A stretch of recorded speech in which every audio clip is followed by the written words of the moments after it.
Something huge is brewing in Chicago, and if you miss this, you're gonna be kicking yourself all weekend.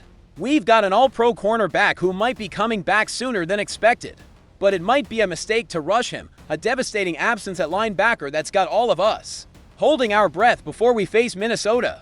And an old-school analyst who just can't stop talking about our rookie quarterback. 3 bombs, 3 stories that could define our season.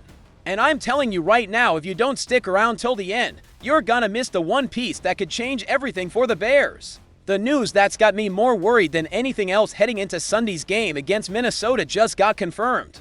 TJ Edwards, our middle linebacker, our defensive quarterback, the brain of our defense under Dennis Allen's scheme, he's OUT.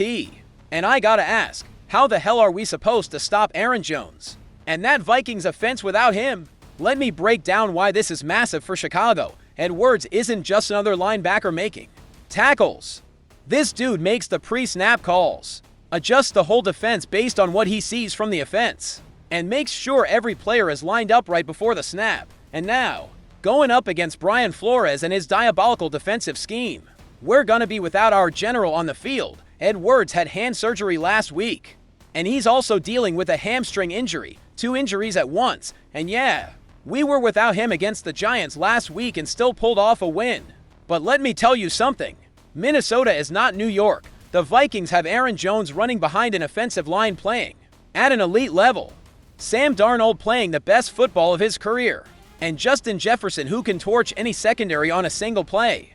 I think the organization underestimated how serious the hand injury was, because if you knew he needed surgery, why wait so long? Now we're in the middle of a playoff push, sitting at 6-3, with real momentum for the first time in years, and we lose one of our most important defensive players right when we need him most. And here's what really worries me. Edwards has only played 5 games this season. 5 in those 5 games, he racked up 31 tackles and 3 passes defended. But it's not the stats that concern me, it's his presence. When Edwards is on the field, our defense runs like a well-oiled machine. Without him, we've seen confusion, especially against defenses that use motion and pre-snap shifts. Let me ask you this. Remember that first game against Minnesota in Week 1? We lost that game, and Edwards was limited. Now we're heading to Minnesota without him. See the pattern. Noah Sewell is going to have to take a massive step this Sunday. Sewell, the 23-year-old linebacker drafted in the 5th round in 2023, has played in 8 games this season with 45 total tackles, 6 tackles for loss, and 1 forced fumble. Against the Vikings in Week 1, Sewell had 9 total tackles and 1.5 tackles for loss. So he's got some experience against this offense. But let me tell you something, there's a huge difference between being the backup linebacker who comes in for specific packages and being the starting linebacker who has to make all the defensive calls. Sewell's gonna have to grow up fast this Sunday, because Brian Flores is gonna throw every kind of pre-snap look at us to confuse our defense. And here's the really scary part. The Vikings are ranked 23rd in the NFL in rushing offense, which sounds like a good thing for us, right? Wrong. Because Aaron Jones doesn't need volume to be dangerous.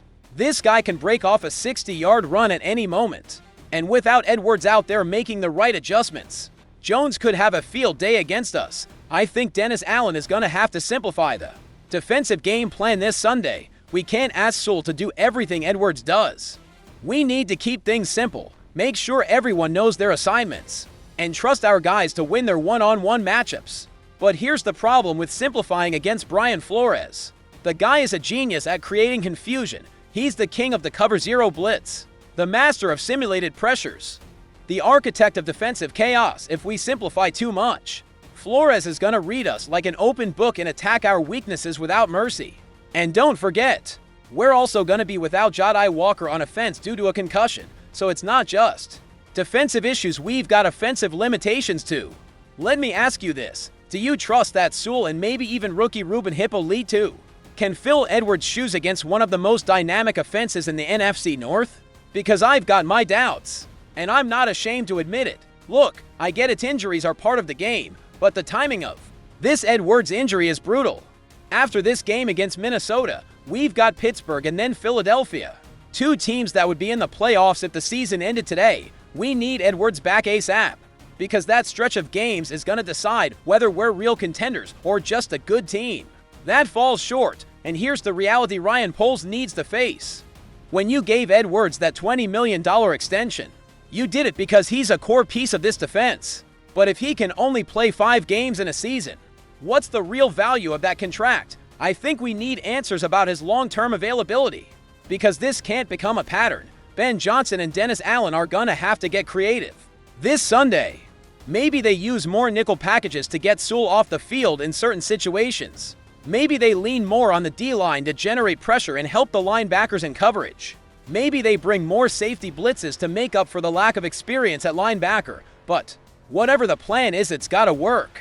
Because if we lose this game and drop to 6-4, with the Packers and Lions winning their games, we could find ourselves out of the playoff picture faster than we think. If that surprised you, wait till you hear this, because now we're talking about the most anticipated return of the season. After weeks of uncertainty, after core muscle surgery, after everyone thought our all-pro cornerback season was over, we finally got news. The Bears opened the 21-day practice window for Jaylon Johnson, and I gotta ask, are you ready for what this means for our secondary? Because let me tell you something about Jaylon Johnson. When this guy went down in that week to disaster against Detroit, a game we all want to forget, we thought we lost our most important defensive piece for the year, 52-21. A historic beatdown that made us question everything about this team, and we lost our number 1 corner in the process. But here we are, 6-1 since then, 6-1, and you know what's wild? We did it without him. Kyler Gordon stepped up big time, Tyreek Stevenson flashed greatness, and our secondary found a way to compete without its star. But now, with Johnson potentially coming back, I'm telling you we might have the best secondary in the NFC North. Now here's the part that's got me excited and nervous at the same time. Johnson is listed as questionable for this Sunday's game against Minnesota. Questionable for a crucial divisional game. And I gotta ask, are y'all crazy? This guy just had core muscle surgery a few weeks ago. Let's remember the full context of this injury. Johnson came into training camp on the non-football injury list with a groin issue. That injury limited him all offseason and made him miss the season opener against Minnesota. Then he came back for week 2 against Detroit, played in that disaster of a game, and bam, re-injured the same area, groin, core, it's all connected. And now they want to rush him back for another game against Minnesota. I think we need to be extremely careful here. This guy's got a contract paying him $25 million per year for the next 2 seasons. $25 million a year. We can't risk losing him for the rest of this season and maybe even next just to beat the Vikings in November. Look, I get the temptation. We've got Pittsburgh and Philly coming up after this Minnesota game to playoff caliber teams with elite receivers who can torch any secondary. And Johnson is a competitor. He wants to be out there with his teammates. But remember what happened in week 2. Let me ask you this. What if we brought him back too soon the first time? What if we had waited another week or 2 after that initial groin injury? Would we have had him for the whole season? Those are the questions Ryan Poles and the medical staff need to be asking right now before making a decision for Sunday. And here's the reality Ben Johnson needs to understand. We're 6-3. We're in the playoff conversation for the first time in years. And we've got a roster built to compete not just this year, but for the next 3 or 4 years with Caleb Williams on a rookie deal. Johnson is a core piece of that future. We can't sacrifice 2 or 3 years of all-pro level play just to rush him back for a November game. I think the smart move is clear. Keep Johnson out against Minnesota this Sunday. Let him go through a full week of practice next week with no limitations. And if he gets through that clean, then consider him for Pittsburgh. That gives us an extra week of healing, an extra week of practice, and an extra week of confidence that he's truly ready. But here's what's got me really hyped about his eventual return. When Johnson is back at 100%, paired with Kyler Gordon in the slot, who's also close to returning Tyreek Stevenson on the other side, and Yaquan Brisker and Jonathan Owens at safety, we'll have one of the most dangerous secondaries in the entire NFL. And that's exactly what we need to make a deep playoff run. Because let me remind you of something about Chicago's tradition. We're the monsters of the Midway. Our identity is built on dominant defense, from Dick Butkus to Mike Singletary, from Brian Urlacher to Julius Peppers, from Akeem Hicks to Roquan Smith. We've always been a team that wins with physical, aggressive defense, and Jaylon Johnson is the centerpiece of that identity in 2025. Johnson, 26 years old, has racked up to 116 tackles and 7 interceptions, including 1 pick six. 71 career games since being drafted by the Bears in the second round of the 2020 draft. He's a two-time Pro Bowl corner who can shadow the league's best receivers when he's healthy. He's an elite player who completely changes what we can do defensively. Let me ask you this, would you rather have Johnson at 70% this Sunday against Minnesota, knowing he could re-injure himself, or have him at 100% for the final stretch of the season, when we'll really need him against elite offenses? Because I'm telling you, if we rush him and he gets hurt again, we'll be kicking ourselves all off-season wondering what could have been if we had just been more patient. And look at the timing of all this. Josh Blackwell is off the injury report and ready to go. Yaquan Brisker returned to practice Friday after missing 2 days. Our secondary is slowly getting healthy. So why rush the most important and most expensive piece? I think Ben Johnson is feeling the pressure of this divisional game. We lost to Minnesota in Week 1, and a season sweep by the Vikings would hurt us big time in tie-breakers if we end up with the same record.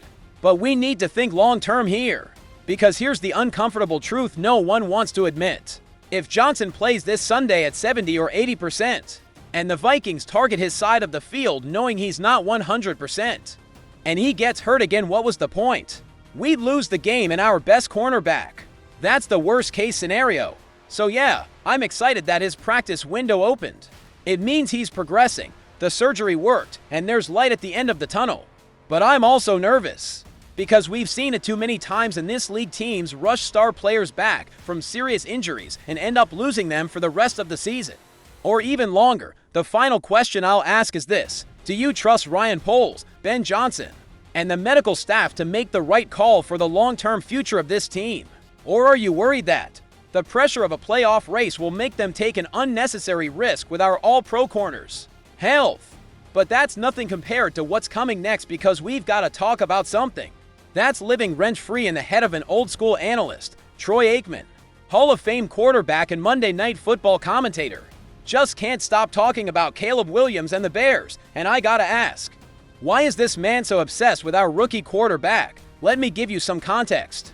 Back in Week 6, when the Bears played Washington and pulled off a tight win, Aikman was in the broadcast booth going after Caleb Williams the entire game. He called perfect throws lucky. He questioned his decision-making while Williams was leading game-winning drives. He basically spent 3 hours trying to convince everyone that Williams wasn't as good as he looked. And you know what? Caleb and Ben Johnson responded with class after the game. They said their piece, defended their performance, and moved on, because they had, other games to win. And since that Washington game, the Bears have won 3 of their last 4. Williams has been playing the best football of his rookie season.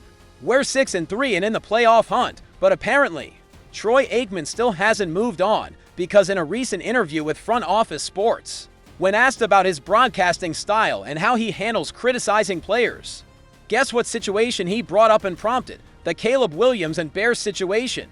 Here's the exact quote from Aikman: "I never want to cross the line where I'm not respectful to the players on the field, because I know how hard the position is. And honestly, you didn't ask me this, but being in Chicago and with the Caleb Williams situation, when you've been doing live TV for 25 years, there are moments where you say something and think, I wish I could take that back. Or I wish I had said that differently. That game was not one of those. Wait, WHAT. This man is doubling down. Not only is he not walking anything back, he's challenging people to go watch the broadcast and prove his analysis was unfair. I'm telling you right now, that's petty.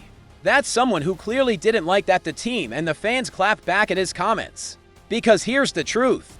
Nobody's saying Aikman can't criticize players. That's literally his job as an analyst. But there's a huge difference between constructive analysis and what he did that night. When Williams throws a dime to Dander Swift, Swift breaks a tackle and takes it to the house. And Aikman calls it luck. That's not analysis. That's pushing a narrative no matter what happens on the field. And here's what really gets under my skin about this whole thing. Aikman even mentioned that Williams led a game-winning drive in that game. A game-winning drive against a Washington team that was playing solid football at the time. But instead of giving Williams credit, Aikman just glossed over it like it was no big deal. Let me ask you this: can you imagine if Aikman had been in the booth when he himself was a rookie with the Cowboys? The man had a brutal rookie season, 0 touchdowns and 9 interceptions.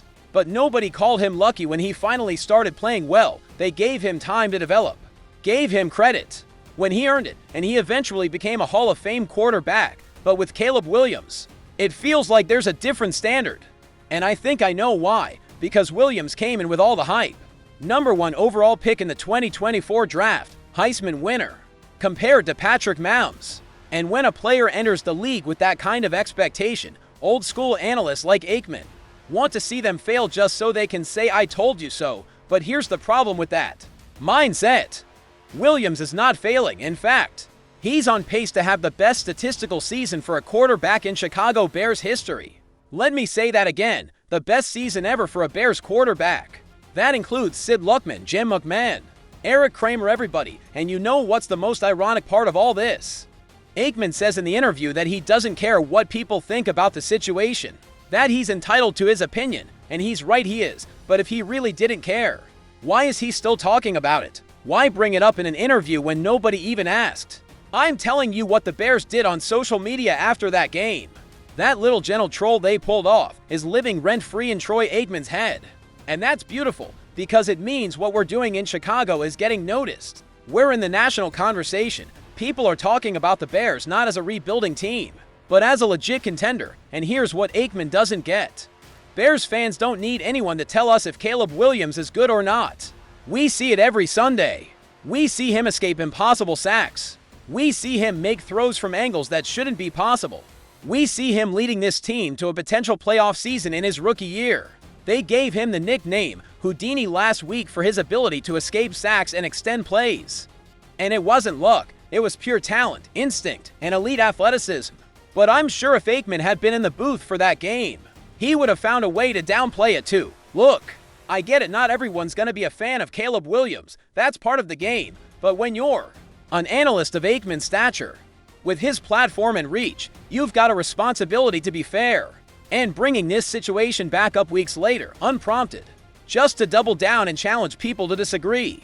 That's not being fair. That's being stubborn and petty. And here's my prediction. When the Bears make the playoffs this year, when Caleb Williams is leading this team in January, Troy Aikman is going to have to eat his words. He's going to have to admit that maybe, just maybe, he was wrong about this kid. Because the numbers don't lie, and the record doesn't lie. Let me ask you this. Do you think Aikman will eventually admit he was wrong about Caleb? Or is he the kind of guy who's gonna double down no matter how well Williams plays? Because I've got my opinion and I think you already know what it is. But here's the most important part of all this. Caleb Williams doesn't care what Troy Aikman thinks. Ben Johnson doesn't care. Ryan Poles doesn't care. Because they're too busy winning games and building something special in Chicago. And that's exactly the right mindset. So let Aikman keep talking. Let him keep bringing this up in interviews. Let him keep challenging people to disagree. Because while he's busy defending his comments from weeks ago, we're busy getting ready for a playoff run. And at the end of the day, that's all that matters. Now let me ask you something directly. After everything we just broke down, do you think the Bears should rush Jalen Johnson back this Sunday against Minnesota? Or should they be patient and make sure he's 100% before putting him back on the field? I want you to hit the comments right now and tell me what you think. Patient or aggressive? Long-term or win now?